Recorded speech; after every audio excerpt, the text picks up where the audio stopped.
And I have been using this pie crust recipe for like 10 years, and it makes the flakiest, baked on a buttery, crispy crust.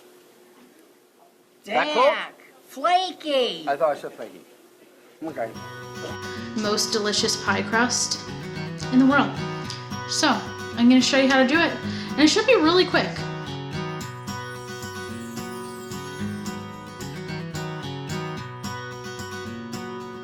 Y'all, what's up? Welcome back to my channel, and today we're gonna make some pie crust. And then tomorrow I'm gonna make some pumpkin pie with the pie crust. So I think this might be backwards, but the next video, the one you're seeing, I guess you already saw it. I'm gonna do pumpkin pie. That video is gonna go out first, and then making this crust will go out second. It's a little bit backwards, but I don't care. That's how I do things. I guess I'm backwards.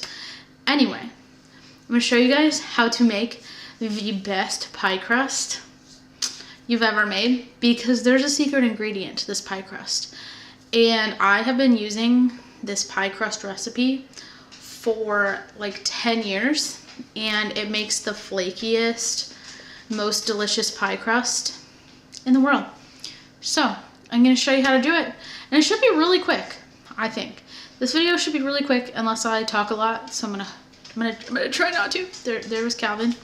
Anyway, let's get to the ingredients and making this crust, and then we'll make a pie. Let's go. All right, the first thing we're gonna add to my grandma's vintage bowl, 2 cups of flour. It's not really a surprise, but 2 cups of flour.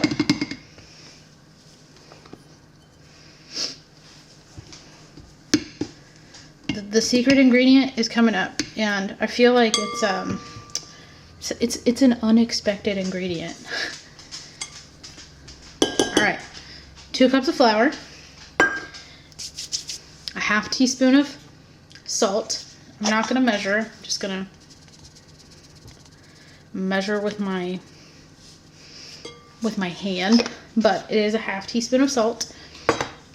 Just gonna mix this together. Sorry if you can hear the clicking. Calvin thinks that I'm making something really good, when in reality it's just pie crust. All right. We have 1 cup of shortening. This is not the secret ingredient. You can use butter. You can use butter. I've used butter in the past. I do think shortening makes the best crust. This is 1 cup. And I have had it in the fridge for a little bit to make it cold. That is also kind of a secret. It's a secret to making good pie crust, is your ingredients, especially this one and the liquid, need to be cold. It makes the crust super flaky that way. So I'm gonna cut this in with my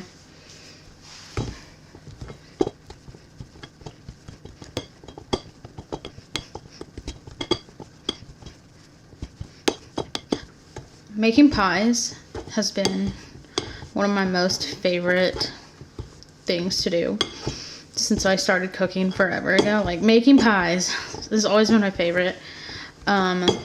And this morning I was actually thinking about a separate channel idea that I have that is specifically dedicated to pies.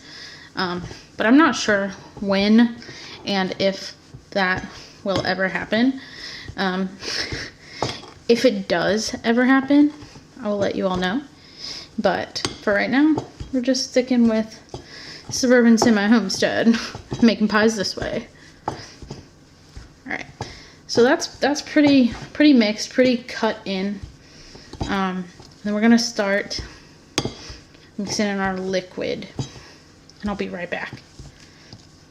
Alright, for the liquid, we have a 1/4 cup of cold water. This is water from our fridge. It's been in there for a while, and it is cold. And here comes the secret ingredient. Let me show you all.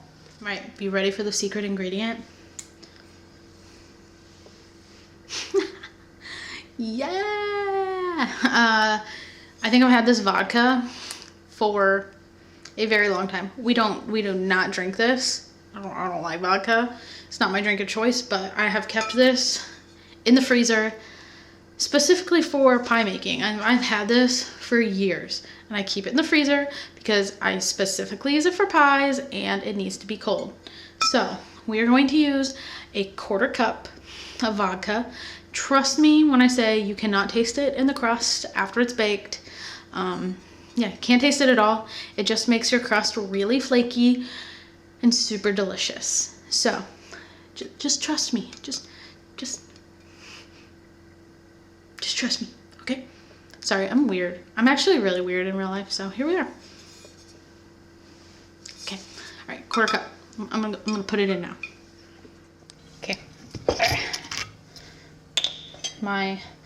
A couple times a year I pull this vodka out.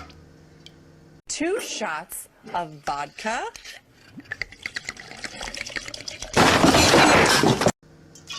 There we go. And now I'm gonna just mix it together with my hands.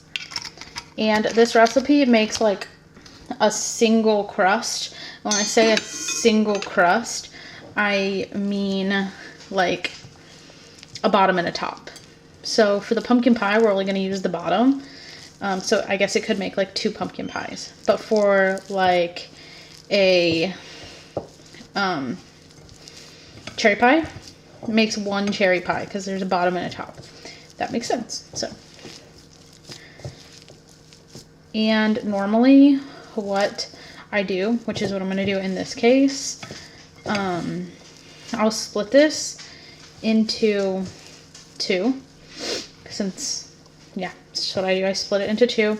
I put it in some saran wrap, and then I put it in the fridge overnight. And then I'll make my pie tomorrow, which is what I'm going to do. But if you want to make your crust and your pie in the same day, I would recommend splitting it into 2, so like a top and a bottom. And then putting it in the fridge for at least 30 minutes. 30 minutes to an hour would be ideal because crust is super hard to work with when it gets warm. And it's really hard to roll out when it gets warm. So, yeah, I'm going to put this overnight in my fridge. And we'll come back at it tomorrow. We'll make a delicious pie with some cool filling. So, I'll be right back. Split this into 2. And that'll be that. This was a short video, but that's okay. Okay, I was brave and got my saran wrap out. I hate saran wrap. Alright, so I know everyone knows how to use saran wrap, but I find that the easiest thing to do is to flatten the crust before you wrap it. And before you put it in, whoa, sorry. Before you put it in the freezer or the fridge, the easiest thing, flatten it out. So it makes it easier when you have to roll your pie crust out. You already have a nice flat piece of dough to work with. I'm really struggling here. Like everything is just a hot mess. Anyway, I'm gonna put this in the fridge. I'm gonna put this in the fridge, and I'll see you tomorrow to make some pumpkin pie. Even though that's the video you'll see first. So, you know, it is what it is. See you when I see ya. Thanks for watching. Bye.